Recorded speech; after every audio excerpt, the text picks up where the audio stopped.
For WTSA News and for Brattleboro Community Television on your Monday, June 24th, my name is Ian Kelly, and these are some of the stories we're following at this hour.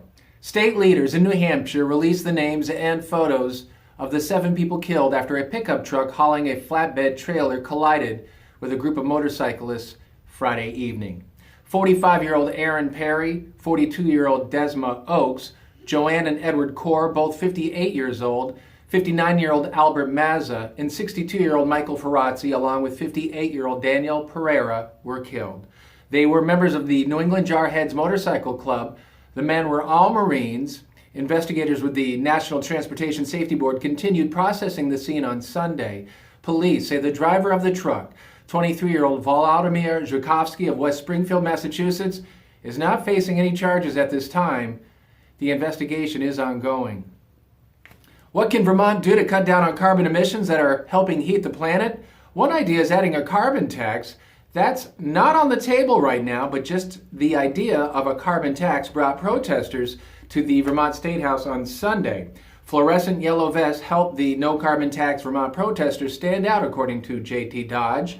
Dodge led the group of concerned Vermonters gathering to protest the idea of a tax on heating fuel, gasoline, propane, and other carbon-burning fuels. The idea is to encourage people to reduce their consumption and save the planet. Dodge says they are rallying now to make sure lawmakers know how they feel before the next session starts in January. Vermont's Natural Resources Secretary is inviting the public to discuss a variety of environmental issues, including composting.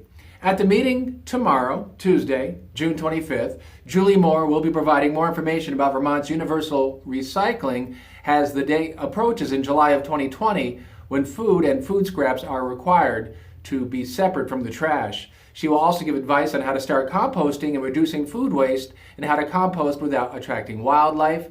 The gathering is planned for 4 p.m. at the Dewey Building at 1 National Life Drive in Montpelier. The Vermont Fish and Wildlife Department, along with the Loon Preservation Committee in New Hampshire, are asking boaters and anglers to keep their distance from loons to protect the nesting birds. Vermont State wildlife biologist Doug Morin says while loons were removed from the state's endangered species list in 2005, one of their main threats is human disturbance during breeding season.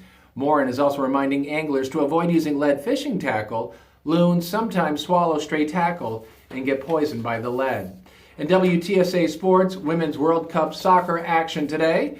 The United States takes on Spain, and that's at noon Eastern Time. Marcus Stroman pitched 6 shutout innings for the Toronto Blue Jays, and Lourdes Gurriel Jr. had 3 hits. Blue Jays over to Boston yesterday, 6-1. Red Sox host the White Sox tonight. Eduardo Rodriguez on the mound for Boston with the first pitch at 7:10. Jose Altuve hit a leadoff homer. Rookie Jordan Alvarez connected again. Astros beat the Yankees 9-4. The Yankees host the Blue Jays today with CC Sabathia on the mound, and that's a nighttime game in the Bronx. First pitch for CC and the Yankees against the Jays, 7 p.m. tonight. WTSA News can always be found at WTSAradio.com for WTSA News and Brattleboro Community Television on your Monday, June 24th. My name is Ian Kelly.